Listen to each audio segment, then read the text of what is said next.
Eala must be protected. She's like Michael Jordan in the Philippines, warns tennis great. Four-time Grand Slam champion Kim Clijsters has stressed the importance of Eala being protected, as she described the WTA star as being like Michael Jordan in the Philippines. Eala has risen to superstar status in the Philippines after her rapid rise and trailblazing tennis achievements for her home nation in the past year. During her breakout 2025 season, Eala became the first player in her country's history to be ranked in the top 100, beat a top 5 player, reach a WTA Tour final, win a WTA Challenger title and win a Grand Slam main draw match. The 20-year-old is at a career-high ranking of world number 31 after reaching quarterfinals in Dubai and Abu Dhabi during the WTA's Middle East swing this month. The Filipina has received staggering support from her compatriots in 2026, with her matches at the Australian Open, her home event in Manila, and the Dubai Championships drawing particularly huge crowds. On the latest episode of her Love All podcast, Clijsters spoke about the challenges that come with Eala's immense popularity after she got a lot of hate following her opening round Australian Open exit. Having that support, we saw it this year after the Australian Open where Rafael Nadal spoke out about being a little bit of a protector for her as well, because when she lost to Alicia Parks at the Australian Open in a close three-setter, she also got a lot of hate from her fans and from the Philippine world, and the fans that support her from her home country, said the Belgian great. Want more from Tennis 365? Add us as a preferred source on Google to your favorites list for tennis coverage you can trust. So there's a lot of new things that she's dealing with at such a young age. She's been in Spain for many years since I think she was 13. She moved to Spain and trained at Rafa's academy. She's been around people with a mindset that demands a lot but is also very focused on. You have to put in the work, you are respectful. And she's been around that environment, and I think there's no coincidence that she has the results that she has. But I think it's very important for her to be a little bit protected from the craziness that comes with that all as well. And just the ability to keep focusing on what she has to do. The former world number one added, she has to deal with this life of being like Michael Jordan in the Philippines. People just think it's online and it's in the news and everything, but it's not easy, I think, to deal with changes like that so quickly. In the humid heat of Southeast Asia, where basketball hoops lean over crowded streets and boxing gloves hang from rearview mirrors, a different sound has begun to echo across the islands. The sharp, defiant pop of a tennis ball meeting a racket. That sound belongs to Eala, and to many in the Philippines, it carries the promise of history. When a tennis great recently warned that Eala must be protected, she's like Michael Jordan in the Philippines, the statement was not casual exaggeration.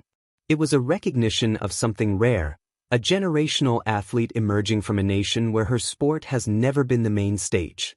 To understand the weight of that comparison, one must first understand what Michael Jordan represents. Jordan was not merely a basketball player. In the 1990s, he became a cultural force, a global symbol of excellence, discipline, and competitive fire.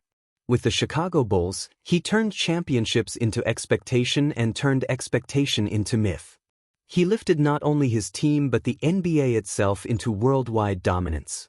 In every leap and every last-second shot, there was a message: greatness can be relentless. For the Philippines, a country of more than 7,000 islands and over 110 million dreamers, sport has always been a source of national identity. Basketball is woven into the national bloodstream. Boxing found its immortal hero in Manny Pacquiao, whose rise from poverty to world champion became a modern epic. But tennis? Tennis has long been a quiet court in the corner, admired, respected, but not central to the national conversation.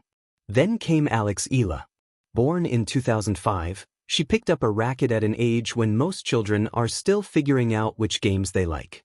What set her apart was not just talent, though her left-handed baseline aggression and fearless shot-making quickly drew attention, but composure.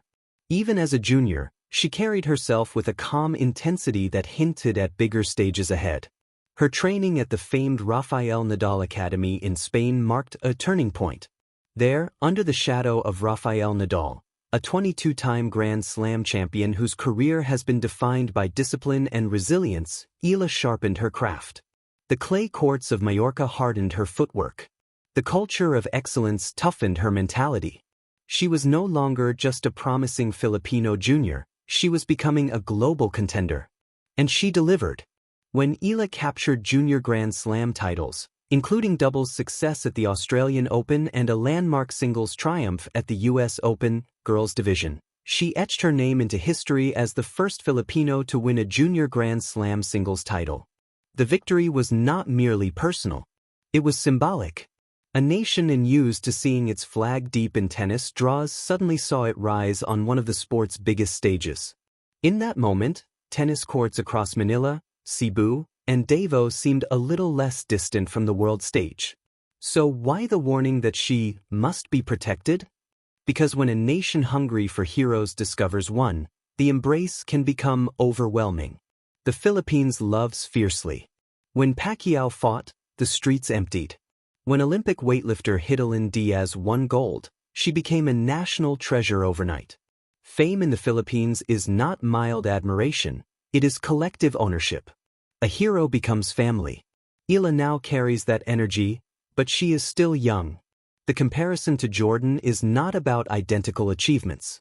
It is about symbolic gravity. Jordan entered a league and changed its commercial, cultural, and competitive landscape. Eala has the potential to do something similar for tennis in the Philippines. If she succeeds at the highest professional level, she could redefine what young Filipino athletes believe is possible. Imagine barangay courts replacing cracked backboards with fresh tennis nets. Imagine schools investing in rackets alongside basketballs. Imagine corporations funding academies because they see global branding potential in Filipino tennis excellence. That is what generational pioneers do. They expand the map. But with expansion comes pressure. Every loss risks becoming national heartbreak. Every injury sparks collective anxiety. Every social media post becomes dissected. In today's hyper-connected world, athletes are not only competitors, they are content. The mental toll can be immense. Jordan, for all his greatness, spoke often about the suffocating nature of fame. He had the advantage of emerging in a pre-social media era. Eala's journey unfolds in a digital age where scrutiny is instant and constant. Protection, therefore, means more than physical safety. It means safeguarding her mental health, her developmental timeline, and her freedom to grow without unrealistic timelines imposed upon her. Greatness cannot be rushed. The path from junior champion to professional star is notoriously unforgiving. For every junior prodigy who becomes a legend, many struggle with the transition.